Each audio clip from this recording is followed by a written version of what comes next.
That's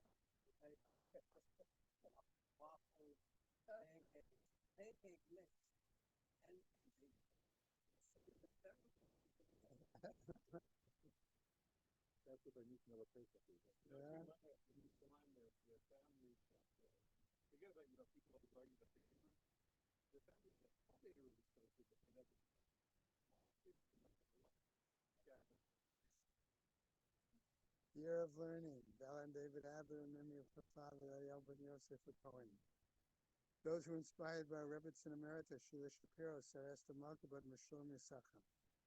Gail and Leslie Kaplan, in memory of their parents, Mushka Shprinza Bad Yosef Chaim Bechava, Hanan ben Moshe Eliezer Vakana, Pesha Bat Shmuel Yitzchak Alevi Vetzipora, Isra ben Yoram Moshe Cohen, Rexford Friends of Gladys Sherman, Victor Bud Mayer. Michael Klein and Friends of Judah Klein, Yehuda Tzvi ben Chaim. Marsha Brana in memory of her husband, Harav Yerachmiel ben Shmuel. Friends and family of Arthur Ritholtz. Mordechai Yidl ben Baruch Leib Cohen. Friends and family of Siggy Bessler. Shalom Shraga ben Dov. Friends of Marvin Weinstein. Mordechai Ozer ben Yisrael Aharon. Sarah Alpert in memory of her husband, Harav Tzvi Lipa ben Hillel. Rexford Friends of Maddie Friedman. Mendel Miriam Bat Kalman Ruben. A month of learning by Meir and Sarah Breben, Michael and Golda Breben, in memory of Meir and Michael's father, Asher Zelig ben Moshe, and their mother Bela Bat Elimelech. David Paris, in memory of his father, Chaim ben Aaron Cohen, and his mother Yudis Bat Tzvi. A week of learning by Susan Hufta Kramer and Shelley Kramer, in memory of her mother, Bela Bat Yeshaya, Bela Bessler, in memory of her mother-in-law, Rachel Bat Shalom, Rabbi Tzvi and Robin Karpel, in memory of his mother Malka Bat Mordechai and her mother Chaya Abel Bat Menachem Zev. Today is the 16th. Today is the 16th. So that's it. Shabbos have an aliyah. My deal that we should show the problem is well good to them. Okay, money was not closed deal. We have enough office of the Yochanan says that really from the Torah, money does close the deal. And it's not clear from Rashi, from one of two psukim, but simply, for example, if we learn when it comes to buying from a Hegdesh, we see that money does the job. He pays the money and he gets it.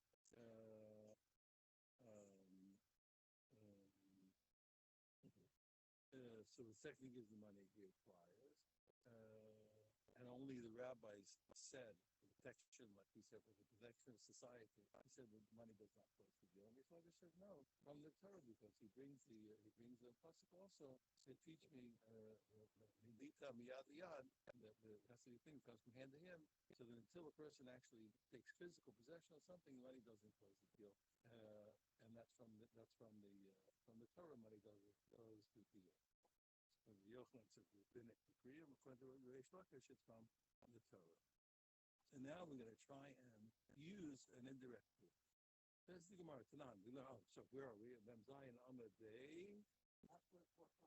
Fourth line from the bottom. And then last word. So we learned Tanan. We learned at the end of our Mishnah. We said even though the deal is not closed by the money, we said if a guy's going to go back, well, the rabbi said, Misha Par Midar Mabul, the God who takes recompense from the generation of the flood, okay, etc. Okay, who also be part, it's very shortened, okay, you also be part of Misha and Elmed B'Dibur. But his Baruch in the future will take recompense from somebody who doesn't keep his word. But even though from the Torah, even though monetarily he may not be obligated, but he gave his word, he's going to be punished. Yeah, Mr. Shlomo, and if you say what, like if you say what, like Rabbi Yochanan, Bishlomo most konos, okay, okay, you say really what that's from Torah, according to Torah law, that money does close the deal. Mishamachi kai ba'avo. That's like you say what, even though, okay, that's why the person is going to be cursed, because the truth is the deal was really closed, okay? According to the Torah, the deal was closed. Okay, this guy, you're going to take advantage of the rabbinic decree, but the deal was really closed according to Eliyomras. But if you say, okay, most any concept, you hold like Rish Lakish, that money doesn't close the deal. I might call it ba'avol. Why should you have to say, because nevertheless he's going to be punished? Okay, I said, what do you mean? Mishum Devar. What I mean is, so what? He says, going to be cursed, not because he went back on the closing of a deal. The deal's really not closed in Torah, but he gave his word. And a person who doesn't keep his word is going to get cursed. I, but the Brian Mikai Bible, is that true? For mere words, for just backing out on something that you said, okay, is the person going to get a curse from that? Well, Tanya, I'll show you it's not true. Didn't we learn? Rabbi Shimon Omer, Rabbi Shimon said, how would you show me Talis, okay, Binazab, even though we said that a garment is going to acquire the gold coin, because even if you consider gold to be a commodity vis-a-vis silver, but gold coins vis-a-vis a talis is certainly money. Okay, the ain dina zahav kana talis. And even though we said what that the acquiring of the gold coin, which is money, does not acquire the talis. Okay, so the deal's really not closed. And Komakom says Rabbi Shimon, he says kach halacha. He says this is the halacha that what that uh, uh, that they and even though what he shouldn't do such a thing, okay, he shouldn't do it. The halacha is that the deal's not closed if he got the gold coin, and he can go back. But the rabbi said, "Mishapar ma'ashidar mabul, ma'ashidar plugga." The same God that took recompense from the generation of the flood and from the generation of plugga, from the generation that was dispersed after the Tower of Babel. Ma'ashidar Babel, the people of Sodom and Amorah, Mitzrayim Bayam. God took recompense from Egypt at the sea. Well, Asi Zipar, he's going to take recompense from Misha Eno Omer, the Hebrew, from a person that doesn't stand by his word. Okay? Okay? And if a person just, let's say, this is what you asked yesterday, by the way, the deal's all coming up today. And if a person just, let's say, makes a deal with his man, says, listen, I'm gonna buy something for so much money. We didn't do anything. Lokana, the person didn't acquire it all. But close their bow, and if a person goes back on that, ain't rocha pamim lochem. The spirit of the rabbis are unhappy with him. They're not pleased with him. They're not pleased with him. So okay, no, they're not happy with what he did. Okay, Amar Rava, and Rava said, explain it. Says Anu Ein Lanu. He says at the end of the verse, when you said what, when the person goes back on his word without any money, that's all it is. With no exchange of money. When did we talk about the curse when he exchanged money? Well, there was no exchange of money at all. It was just speech, which you asked about yesterday. So the rabbis are not happy with him. Okay, but he doesn't. But he doesn't have also the curse of Mishapar, the God who of the God. Okay, so now we have a point. Now let's make a point. So this is the kasha for Reish Lakish. Reish Lakish held that from the Torah money doesn't acquire. So since money doesn't acquire, so why should there be a difference between when he got the money and what? And you're going to say there's a curse on the guy when he just said he's going to buy it and there's no curse. Yeah.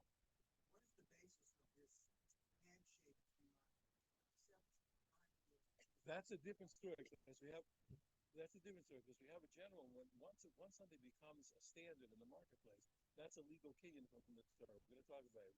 We have all kinds of kinyan. We're shaking hands and the bidding that we have many different kinds of kinyan.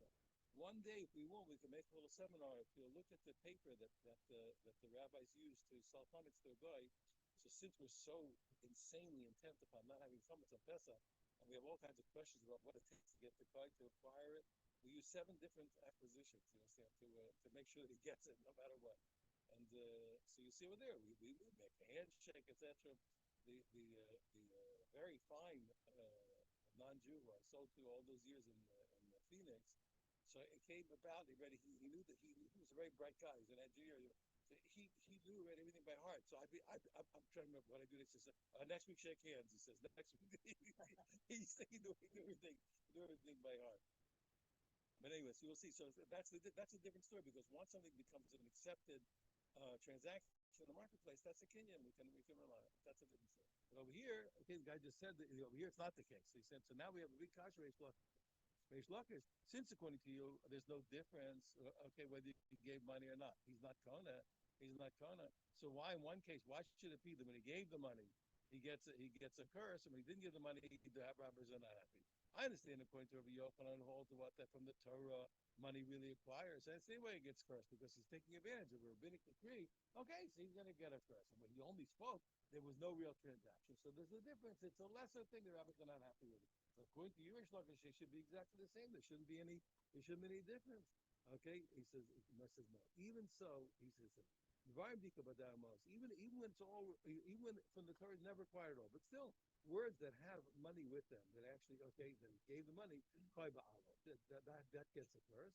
The Brian the Lekabadayo Moshe, the person just spoke and there was no money transaction. Lo Klai doesn't get the curse, but he's still the rabbis are not happy with him. We can say even you're right from the Torah, there's no transaction in either case, but there's still a difference between giving money and not giving money. I told you yesterday, I once I heard a guy call the rabbi, and the guy gave up, a lot of money, tens of thousands of dollars, whatever it was on a different price of an apartment. That's what he said. The guy said, listen, he said, you gave your word, I can't force you. He said, and the guy said, okay, the rabbi was beautiful. He said, I really respect you. It's a hard thing to let go. The guy did it. The guy kept his word. He kept his word. It's a big deal.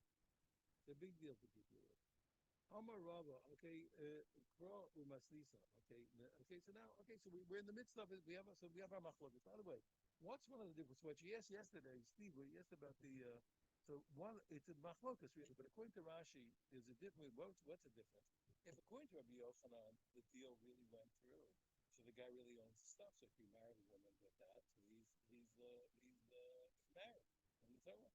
But according to Rish Lakish, who says what? Who says that the deal doesn't go through, if he married the woman, he's not married. That was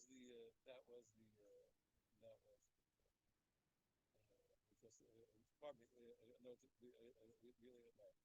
It could be really, you could argue, you could say that even according to Rabbi Yochanan, he's not married. Why? Because once the rabbis said that the deal didn't go through, so the rule has to base an escrow. The rabbis have the ability to take money away from one person and give it to another. So he says that maybe not married anyway. It's another reason. Okay, we can debate it. That's why it's not 100%. I told you Rashi, it's not 100% cut and dry. Okay, good. Now, okay, so we're still in the big fight. Okay, so is it from the Torah? Does money acquire or doesn't acquire? The Yochanan says yes. Rish Lakish says no. Amarova, Kro Masnisa Messiah I have a pasuk and a brisa that supports Rish Lakish that from the Torah you need to take physical possession and money doesn't close the deal. Kro, where's the pasuk? You'll see because it says. Now this is the pasuk that talks about what we call about when a person said, "You owe me money. You stole from me. You took my deposit. All these different things." And the guy swears falsely and then admits. So remember, he pays back the principal plus a fifth, and he brings a sacrifice called an asham b'chol, the guilt offering of the zeros. So let's look at that pasuk. The pasuk says, "The kichesh v'amito." A guy made a claim, and the defendant he falsely denied it, with a vow. He swore, okay? But because when it came to a deposit, he was holding a deposit. Or by a loan, or begazel, or where he stole something from the other guy. Or the person withheld wages that they owed the other person. Okay, in all those cases, he has to pay back, and now he admits that he swore false. So he pays back the principal plus a fifth, and brings the guilt offering of Gezer. Okay. So tumas yod, okay, now, what is it? When we said the word tumas yod, pardon me. Okay, so that's a case of, when it said, which is a loan, Amra Pisma said, so there's a condition on that. It says it doesn't work simply. The only way for the pasuk to work, he says, since we start out with the pikadon, here's the point. What was the first case in the pasuk? It was a pikadon, that's a deposit. You gave a person a physical thing to watch.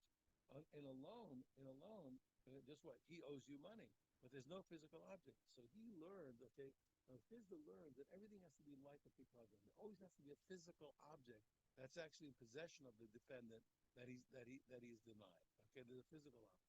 Because he has to be, so therefore what? So when we spoke about a loan, okay, it must be what? That he designated this object is going to pay you back. There's a physical object there, just like a deposit. Okay, and the same thing, the same thing if he withheld wages, it has to be what? Okay, the same thing that Amrav Chisda, it must be also that he designated, this utensil is going to pay you. There has to be a physical object there that he's denying in order for all the laws to occur. He says, now it's a very strange thing. Take a look. When the pasuk repeated itself when the closing of the verse, what does it say? He says, it's written, and he'll sin, and he's guilty. He has to return the theft that he stole. Or the withholding of wages that he withheld, cheating aggressively. Or he has to pay back the deposit. But it did not repeat in the closure. It didn't repeat what? It didn't repeat the loan. Okay. My time. What's the reason? Lav mishum de natash meshiva. The reason is what? Because even though what it must be what? Because even though he designated a utensil, okay, but the other person never owned it. Why? Because he never took the mashich on. He said, "Look, I'm going to pay it from this." And the other person never took possession. So since there was no possession, he never owned it. So you see that when those if you say so you see what a raya like Reish Lakish, we don't say what otherwise you say what, but the money that he owes him, he bought it. You say the flesh, whatever you're going to say, but the money owes him, but if you see what so you see if it was really true that money closes deals, then he wouldn't that it wouldn't make a difference. You see what? So the fact is what that even though the guy said that this surety stands for the loan, the guy doesn't own it, and therefore he doesn't have to pay it. Okay, because he never acquired it. And he says, "Amar le Rav Papa le Rava." So Rav Papa says to Rava, "Ema miyosha b'hadikla." He says, "1 second." Other place. So 1 second. He says, "You're making a mistake." So therefore, it's a kasha to Yochanan. Yochanan said, "What are you talking about? That's not a problem." He says, "Money does acquire it, and really once he designated it, the other guy owns it because he went for the money." Okay, Elamei Osheku the Hadakah. He says, "Well, the pasuk only went. The pasuk only went. Okay, since the pasuk mentioned, okay, the pasuk went back and did repeat what withholding wages. Okay, where he gave them it. Okay, and therefore it's also where he designated the utensil for the sake of paying the wages. He has to give it back, okay, because of what he owes him. So same thing over here, we learn he has to give it back. And therefore what? Even though it didn't mention the loan, but we know that the rule applies, just because since it didn't leave out the wages, you see on the contrary, it's like Rabbi Yochanan, even though the worker or the creditor never took possession of the physical object that was there to pay the wages or to pay the loan. The still you see transferred over. It's exactly the opposite. It's actually a proof to Rabbi Yochanan what that money that proof to Yochanan that from the Torah money acquires without any physical taking possession of the object which was the surety. And I said no. So I said no. He says, "Nachmei Skinan, the gon shall not all be men." He says, "You're making a mistake." He says the case was not like this say for you. So say when it came to the case of withholding wages, he did it, and the worker actually took possession of the keli in the meantime. So therefore, what? So therefore, it wasn't the money that acquired it; it was really taking possession. Because we had but then once he took possession, he gave it back to the boss and said, "But you watch it." So the boss said, "Listen, I owe you $100 for your wages. Here's a box. That's what box. It's for you." The guy picks it up, says, "Okay, take care of it for me." So now it's really like Reish Lakish. He says that was the case. Okay, so the Gemara says, "1 second. What are you talking about, Reish Lakish? How can you tell? How can you say such a thing? If the case of withholding wages was where the worker took possession of the surety and then gave it back to the boss to watch, he says, "Hanabit Adam." So that wasn't the problem. Why would the pasuk repeat itself twice? Why would you give me 2 cases of positives? And I said, "You're right. Trey got me deposit. That's right. That I can justify that the pasuk wanted to keep me 2 types of deposit. That's what Reish Lakish says. One deposit. Okay, no, one deposit where he actually gave him a deposit. One deposit where what? That after the boss, said he's going to pay him, he gave him the surety, he took possession and gave it back. But the reality was 2 cases, but he says, "What's that?" He says, "If that's true, what? That he took it and he gave it back." So Sumas Yadnami, he said, "Then why don't you learn the same way we're talking?" So then also by the loan, he should also have to give it back. Why did it leave out loan? If the case is where the guy took possession, so also by loan you should have to pay. He should also have to, not just pay. I'm sorry. You should also have to pay back the object, etc. You should also have to pay him back. Okay, pay him back. Okay, in all cases he owes him the money. It's not the point. He also has to pay him back because he took possession of it. The look make it don't should not be minimal because we keep this. No, why don't you make it the same case that was? And say it's a case where the creditor took possession of the surety and gave it back to the debtor to watch it for him. I says no. He says that's not the case. Yeah, I'd be wrong. He says that the pasuk repeated both of them. Lo tiyuta v'lo siyuta. And let's say the pasuk had mentioned everything. Okay, it mentioned also it had repeated all the cases in the end. That's your payback. It mentioned withholding of wages, and it mentioned also what alone. Okay, then it wouldn't be a kasha or a proof to anybody. It wouldn't be against anybody or for anybody. But hash the B'hadri Krov. But since what? It only since once now the pasuk only repeated the case of withholding wages, and it didn't repeat the case of what? It didn't repeat the case of alone. It really helps the Reish Lakish, because you know why? Because it only repeated the case of what? Of withholding wages, because that's with the guy designated as surety, and the worker took it and gave it back. And why? And why didn't it repeat the case of a loan? Because as it say there, it's where what? He designated the utensil, but the creditor never took possession. So you see what? So it does support Reish Lakish. Furthermore, now, okay, now we're still with the Esek. He says, Rabba, how can you say what you're saying? That you proved from Reish Lakish from the from the fact that you proved Reish Lakish from the fact that the pasuk did not repeat the case of the law. How can you say that? Shumas Yoda Adri. He says, wait a minute. Is it really true that loan wasn't repeated? Okay, you're back. What time did we learn? I'm Rabbi Shimon. Rabbi Shimon said clearly, Minayli saying Amalamala. He said, how do I know that everything that it said above, all the case where he denied this and denied that, Lamata, it's automatically repeated below. The key, because in the closure it also said, anything that he swore about to lie. So even if it didn't mention the word loan, it really repeats everything, including everything that was above. And he said, what did Rabbi Shimon mean? The Rabbis Shumas Yad Lishavin, the what? It also loan. The person has to repay it. Okay, so therefore what? So you see, it was alluded to. I said, yeah, but we say for Reish Lakish now, for Rabba now. The head Mia no it's still okay, but since at least it still didn't repeat it explicitly, I can still learn what? That money was not a part of the code. Okay, now the Gemara wants to continue. You told me above that you have a proof from the pasuk, like Reish Lakish, that money doesn't apply to the code. Where's your proof from the brisa, the Reish Lakish, that money doesn't apply? The Tanya, because we're going to learn the following. Just to make it clear, the treasurer of the Beis Hamikdash, his own hand is like the hand of the Beis Hamikdash. His hand is the Beis Hamikdash. So if he takes money at the Beis Hamikdash and spends it, gives it to somebody else, and then he's inadvertently transgresses misappropriation. He didn't need to do it. He'll have to pay back the principal plus a fifth plus an asham zeilus plus a guilt offering called asham meilas. A guilt offering for misappropriation.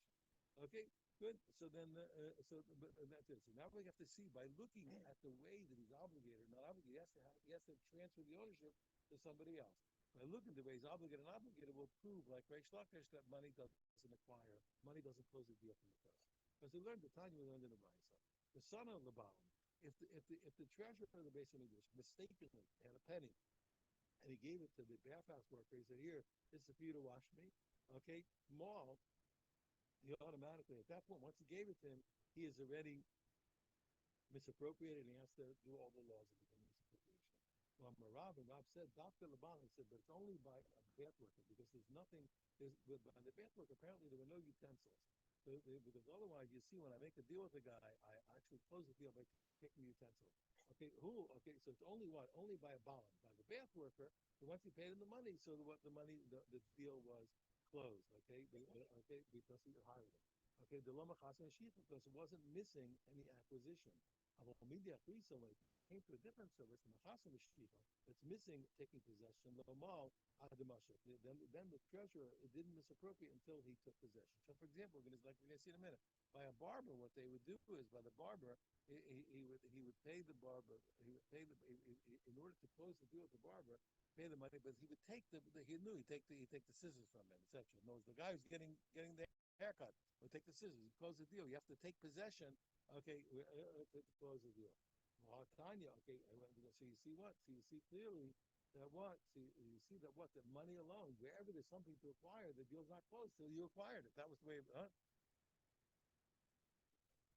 No, you give it back. No, you let him. You say, here now, take and cut my hair. You take and cut my hair. Okay, but you see what? But you see that until you close, whenever the deal is done, whenever part of the deal is what is taking possession, you have to take possession. He says, I have a hard time. He goes, 1 second, is that really true? He said, we didn't learn that you have to take it from the barber. The son of the Sapar, we learned the other way. We have a brisa that said Okay, we learned clearly in a different place. It's really once he gave the money to the barber, he did transgress. He didn't have to take the scissors. Gemara says, okay, the opposite way. Gemara says, "Abasaper haboy lemimshach hipus." What do you mean? It's not true. He says, by a barber, he really does have to take utensils of hair cutting from him.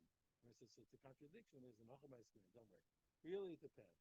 The basaper nafli. The second, really, normally by a barber, he has to take take the scissors from him. But by a guy, he doesn't. The law bar Mashiach, because a guy, the whole kinyan of Mashiach doesn't work. Remember, it says it says from your friend, from your colleague, the law is of a Mashiach. Kind of when you want to take a fire from your friend, and the guy, as far as this is concerned, is not considered your colleague. So by colleague, the Mashiach doesn't work by a guy. But by a Jewish barber, you do it. So therefore, we can still support Reish Lakish. And we learned also like this to make the difference between a Goyish barber and a Jewish one. Because we learned again when it came what that the treasurer gave away a penny of the some of this money by mistake. And the son of the sapa, they gave it to the barber, or the sapa, they gave it to I think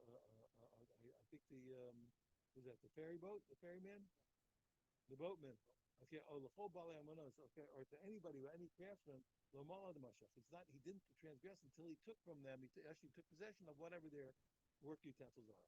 Hashanah Dadi. So look, you see that I have a contradiction between two brises. The previous brisa said what? That the second gives it to the barber, he would transgress, and here not. Allah shmami no kan the supper nafri, and okay, here it's talking about what a Jewish barber, okay, and okay the kan okay the supper so he's talking about what by a Jewish barber. Yeah, 1 second. You have the word sappan or sapar? It was sapar. Oh, so it's before. No, I said wrong. It's a supper. It's a supper. Both cases, it's a barber. So you have to make a difference between the two barbers. Yeah, one Jewish, one not. Yeah, a supper. It's a barber. Not good. Okay, my mistake. Okay. Shmami, no. Oh, okay. Indeed, that's the case. Says the Gemara. The Chayin Amar Rav Nachman. Okay, we learned now. So that case, we definitely brought a proof to Reish Lakish. The Chayin Amar Rav Nachman. Rav Nachman said the other way. He said like Rav Nachman said like Rabbi Yochanan. What? Oh, problem or okay? What's that? Yeah, supper. Right. Smart. That's right. Now that's it. That's what you think? That's what you think? I didn't get it. Oh. Look, you never know. You never know. Okay. Okay, so Nachman held like Rabbi Yochanan that what? That money does acquire from the king. This is a machlok. Some people learn with Rashi out, which is Barka Levi. Either Levi added into his collection, or he found it written, one or the other. The Eshkach that he found, the word Eshkach is a machlok, whether it's there or not. He learned in the Tanakh L'Sita. Let's say a person, a shopkeeper, he gave money. He gave pennies of money that belonged to Hegdesh. He gave it to the wholesaler. Well, so he's already the second gave him money, so he transgressed. Okay, so you see what? That no, it can't go back. No, by definition, the transgress means the deal is closed. So you see what? So giving money closes his deal from the Torah. Otherwise, he wouldn't have the second to give money to the wholesaler for the merchandise he already transgressed. So you see, like Rabbi Yochanan. Okay, al kashleish no, it's a kashleish lakish. I'm like, he says, nah. How many Rishimon? He said, that's Rabbi Shimon. Everybody knows that. Everybody admitted to the Rishimon holds like Rabbi Yochanan that what? That money acquired. But according to the rabbis, the money doesn't acquire. Okay, now we're going to learn some very interesting stuff, I think, in my own opinion. Uh, okay, we learned in our Mishnah that if the guy took the produce, the guy gave the money, but he didn't take the produce, the deal's not closed. The rabbi said, the guy who took recompense to all these people, Hulu, etc., will take recompense from the person that doesn't stand by his word. Itmar. So we learned there was a machlok between the Moraim that was taught. Abaya Amar Edidim Medina. The rabbis they don't curse him. They just say to him, listen, you could have this punishment. That God can do things, God will do things, that God does things like this. They're not cursing him and saying you are cursed. They're just saying, hey, God takes recompense from people. Okay, Rabba says no. Okay, and the Bible says they just let him know. Rabba says no. Mile Latinally. Rabba says no. They curse him. They say what? He says if you're going to go back, okay, you're cursed. Abaya Amar Medina. Abaya says, listen, I'll show you. They don't curse him. They just let him know. okay, they'll see because we learn in the Torah, it's forbidden to curse people. The Nasi ba'amcha lo sorry. It says really a leader of the people, but you should not allowed to curse. But the Gemara learns really what you're not allowed to curse any Jewish person. It's forbidden. Rav Amrina says the Malach like he says no, you can curse in this case. Why? See ba'amcha because since it says what a leader amongst your people, v'osim ma'isa amcha. It's when people behave like Jews. Okay, they do the proper thing. Okay, but when a person here he doesn't act properly, he lies. Such a person is that not acting the way a Jewish person is supposed to act, and you're allowed to curse him. In this case, you're allowed to curse him.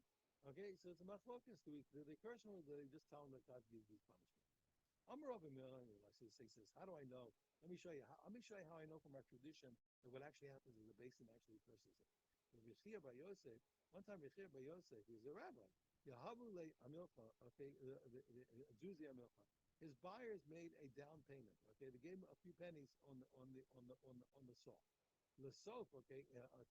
After before they ever took possession of the salt, the Yakir Milcha. What happened was the price of salt went up, and he wanted to go back on the price. Now, he knew for sure that they acquired the pennies worth, but he's thinking maybe they didn't acquire the rest of it. You know, and the rest of the merchandise. We're going to see in a minute whether down payment buys everything or only pro rata.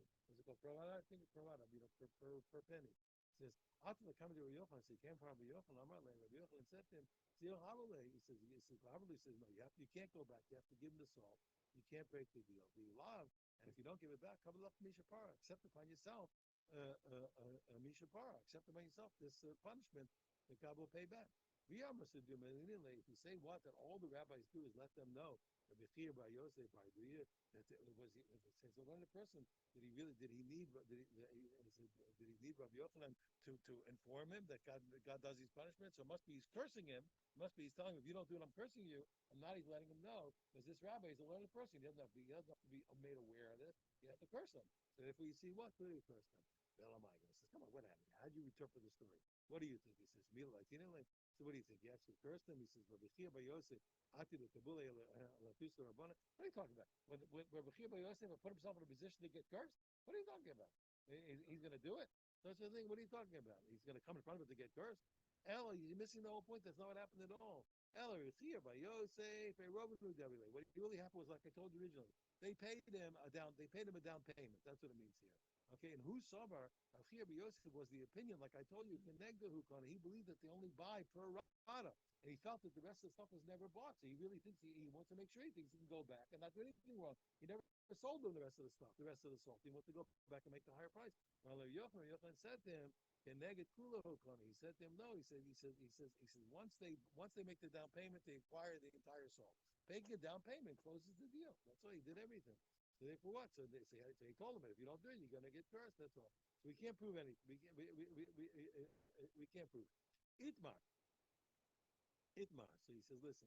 He says, I'm going to tell you this point itself, whether down payment buys the whole thing and only buys per rata, is a machlokas number one. A Rabbam, we learn, when you make a down payment, Rabbam Rakanegdo, Rav says what? You only acquire per rata for whatever you pay, that's how much you acquire. Okay, Rav Yochanan Amar Kaneged Kulo Kana. Rav Yochanan says what? No, he only acquires, probably the other way, the down payment acquires everything. Okay, you see, but with money, it depends, whatever you hold, okay, by land they'll acquire everything, truly, or to get a mishapara, merchandise, we'll see. Okay, let me ask you a question. We learned.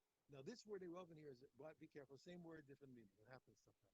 Here, Erovan really means a surety.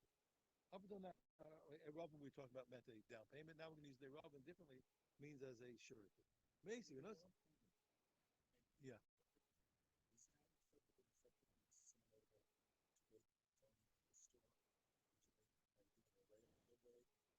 Perhaps. I mean, obviously, it's going to depend on.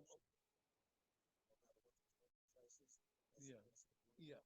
Perhaps. I mean, it's going to depend on what the norm is by them. But by they're talking about the rule was a down payment. That's the argument.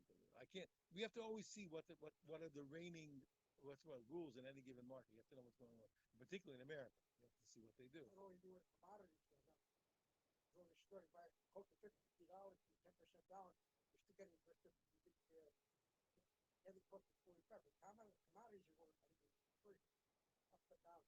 Here, when you pay the here, when you pay the wholesaler, how much you owe. Okay, that's the point.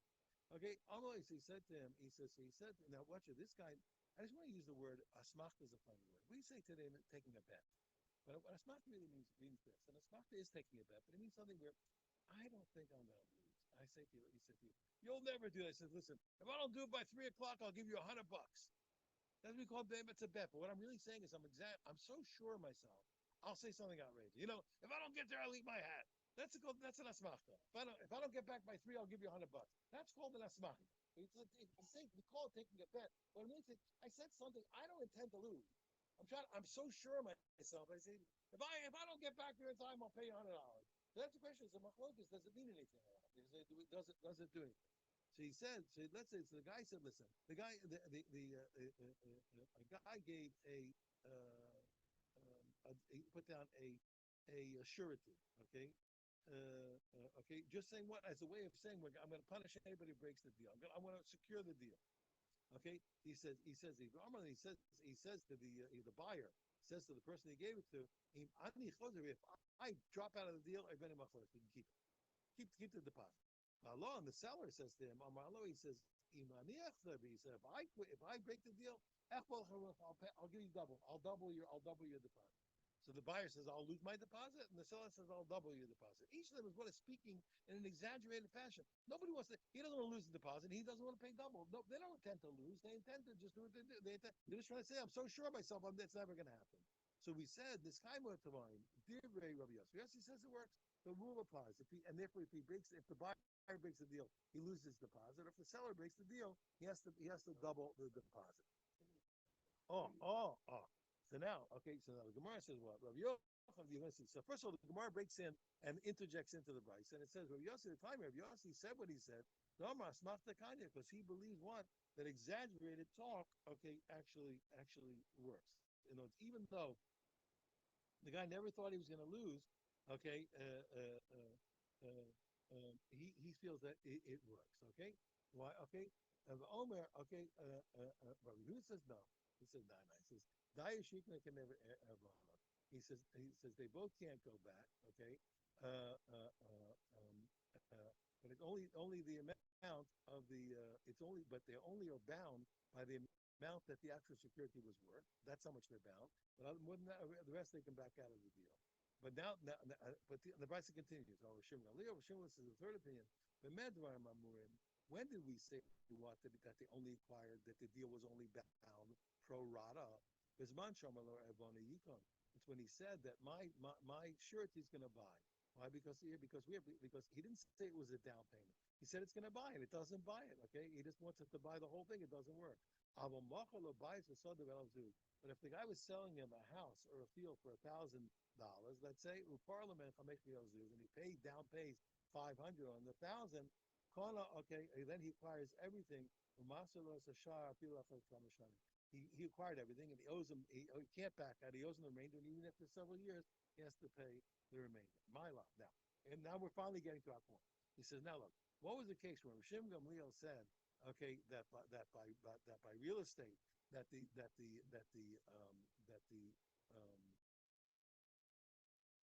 surety, okay, pays for the whole thing, okay, more than the surety is worth. Okay, it's when he said it, as long as he didn't say that he's acquiring everything, but he acquires everything. What didn't the Talton? Isn't the rule the same thing? That also not just by real estate, but even by movals, the same rule will apply, and he can't get out of the deal. Okay, bistama. Okay, as long as he didn't say that I'm buying everything, or rather what? But it's a down payment, like a down payment. He acquires everything. Okay, and therefore what? And he's going to get the curse of Mishapara. So you see, that's a kasha to Rav, who says what? That he only acquires, that down payment only acquires pro rata. Because you see what? We're saying clearly that what? And as long as he didn't say something outrageous, like he's buying everything, he's just saying I'm paying. So the down payment pays for everything. Akasha to Rav. Lo. And the where it says no. Okay, when it came to real estate, that's right. He just pays down, he acquires everything. But by movables, it doesn't work, okay? And it's not a kasha to Rav. My shop.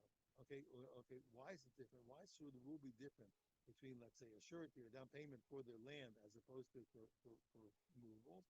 Conquer the Kasvatani land mamish, okay, because when it comes to land, money works really for the Torah. Okay, money buys land. That's one of the ways to buy land is with money. Okay. Kanile, okay, lakula. So therefore, even paying a little bit requires everything. But matalpa is below money. Okay, but what? Since money doesn't acquire, kabuli mishakar, it's only good enough. Money is only good enough what to get a curse on the guy. Okay, lokani lekula. The down payment doesn't acquire everything. Okay, and then that's a good stopping point. So okay, so we're still in the middle here, whether down payment requires prorata or whether it causes. So come on.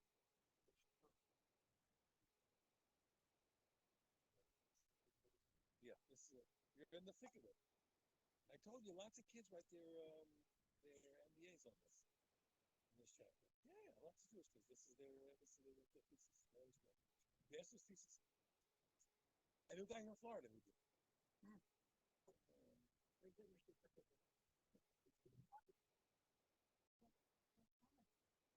Michael left this morning.